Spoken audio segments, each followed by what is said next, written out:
Hi there guys, it's Alan at AMDetails here and it's time for another question and answer session. Let's dive straight in and see what we've got. Up first we've got Cameron Burt and he asks, what's the best way of dealing with snow on a car to inflict as little damage as possible? Brush it off with a soft brush, leave and allow it to slide off, or melt with warm water, etc. Thanks. You know Cameron, that's actually a really hard question to answer.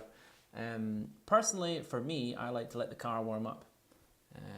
I've got a Ford, so I can use the defrost windscreen. But I think it's best if you let it warm up a little bit, then hopefully we're going to build up like a little water barrier between the snow and the paintwork. So then you should be able to gently push the snow off. If you're talking about a good chunk of snow, I remember a couple of years back I was actually able to move the majority of the snow off. And because there was so much snow, the bit touching the car actually frozen.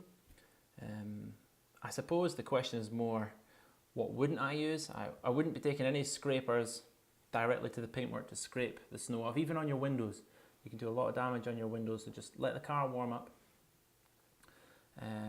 Soft brushes, might work. I personally wouldn't take to my paintwork again, but maybe the windows could help clear them up. I know this is a big safety thing with people driving with snow on there. What other don'ts would I do? It's actually, I believe, may not be quite dangerous to put hot water straight onto a car. I think you can have like temperature stuff. You've seen the good old windscreen advert when it goes, oh no, sudden change in temperature. Yeah, complicated question.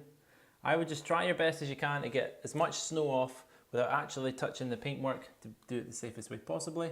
I wouldn't be pouring hot things straight onto your car. And just start the car and let it warm up. You know, think ahead. If you know it's going to be snowy, prepare. Some people even put cloths on their windows to try and prevent them from freezing up. So I hope my rather long-winded way of answering that question has helped you, Cameron. We don't seem to suffer it as bad up here, the thick snow anyway, we just get more frost. Kyle Ford, what have you got for us? What's the best way to clean a front windscreen that's covered in light scratches and dirt? Them two tied together quite well. So for cleaning a windscreen, I'm guessing you're meaning more, you might have ingrained dirt into the stone chips and stuff on there. So what you're looking for is a way of getting in there. So we like to machine polish windows, but the moment you've done that, you're then gonna have to use a high alcohol content product to get as much of the lubricants and as much as the fillers out of the polish back out the windscreen. Many a time I've seen people have their windscreens machined, etc., and the stone chips are just full of white bits of polish, and then you get complaints of the smearing when the wipers are going.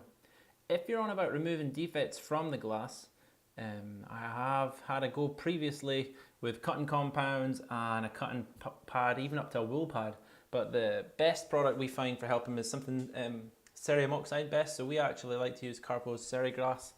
We use that here since we got shown the product actually by Gordon at Define, and really enjoy using that product if we're having to remove defects. Just be careful, watch your temperatures. A lot of the glasses are made up of layers which are all glued together, so you can actually accidentally heat up the central ones and they'll never bond again and you can do more damage to the glass. So just take care.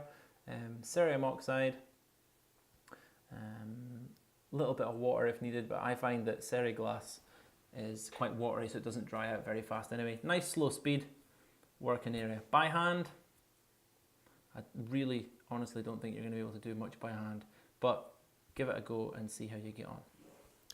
And Philip has asked for the last question, snow foam and rinse, then wash with 2-bucket method, or snow foam and wash with the foam still on the car and using the 2-bucket method. Well, we teach people the AMDetails way of doing things, and then you guys can kind of make your own interpretation of that, and it's all about what suits your lifestyle and what goes on. But how we like to do it here is we would pressure wash a car down normally, then we actually like to use our APC, the citrus clean, to cut through the grime first.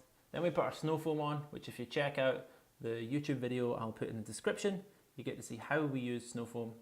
Rinse all that off, and then we would do the 2-bucket method separately using a shampoo based product rather than using the foam and agitating it, because all you're really doing is moving the dirt around on the foam rather than using the foam to clean as much dirt off as possible to then do your 2-bucket method, because the whole idea is to get the car as clean as possible contactlessly before you then need to use the 2-bucket method on cleaning your car. So that's it for this Q&A. Hopefully I've answered them questions. They all did seem kind of winged, sorry.